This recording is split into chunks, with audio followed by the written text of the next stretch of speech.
Le dernier indicateur donc qui est le plus important dans un compte de résultat s'appelle ce qu'on appelle le résultat net. Donc comme vous pouvez le voir ici, le résultat net c'est quoi? C'est le total des charges, c'est-à-dire les charges d'exploitation plus les charges financières plus les charges exceptionnelles, moins les produits qui comprennent donc les produits d'exploitation, produits financiers et produits exceptionnels. Donc, premier cas de figure, si le total ici des produits est supérieur au total des charges, eh bien en fait, nous allons présenter le bénéfice dans ici la colonne charges.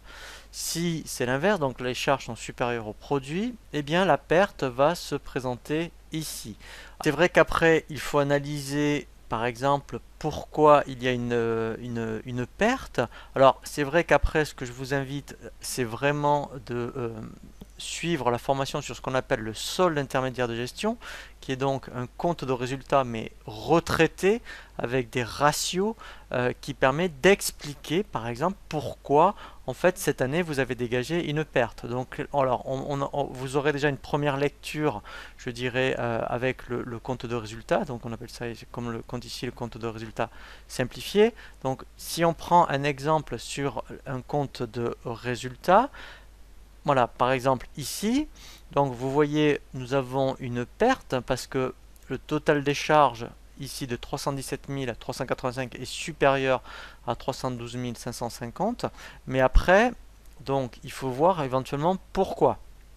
Puisque là, effectivement, on est on n'est même pas donc d'ailleurs. Alors, c'est vrai que vous voyez par exemple au niveau des achats et des ventes, donc là comme les ventes sont supérieures aux achats, donc ça veut dire qu'éventuellement le chiffre d'affaires est bon, mais après donc il faut expliquer, vous voyez pourquoi à un moment donné ici peut-être qu'il faut savoir pourquoi on a autant de charges externes et voir éventuellement au niveau des charges de personnel, puisqu'après si vous voulez dans l'ensemble ça s'équilibre sur les charges financières et les charges exceptionnelles. Alors là c'est vrai que je l'analyse succinctement, hein, le résultat de ce qu'on appelle de l'exercice, puisqu'après c'est vrai que c'est vraiment les soldes intermédiaires de gestion qui vont vraiment vous dire qu'est-ce qui ne va pas.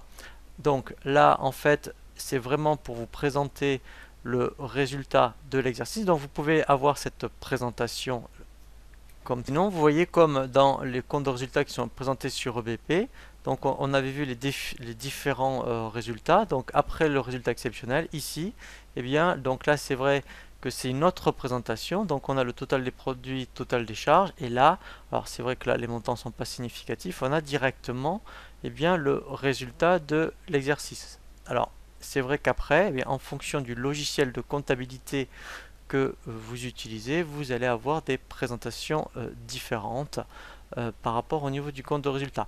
Mais là, en fait, voilà, hein, donc le plus important, effectivement, c'est cet indicateur qu'on appelle donc le résultat de l'exercice. Mais après, il faut re-examiner après, surtout quand on a une perte, hein, voir, admettons, qu'est-ce qui n'allait pas? Est-ce que c'est dû à un résultat exceptionnel? Est-ce que c'est dû à un résultat financier trop important? Ou tout simplement par rapport au résultat d'exploitation? Et ça, c'est vrai que c'est vraiment les soldes intermédiaires de gestion qui vont vous le dire.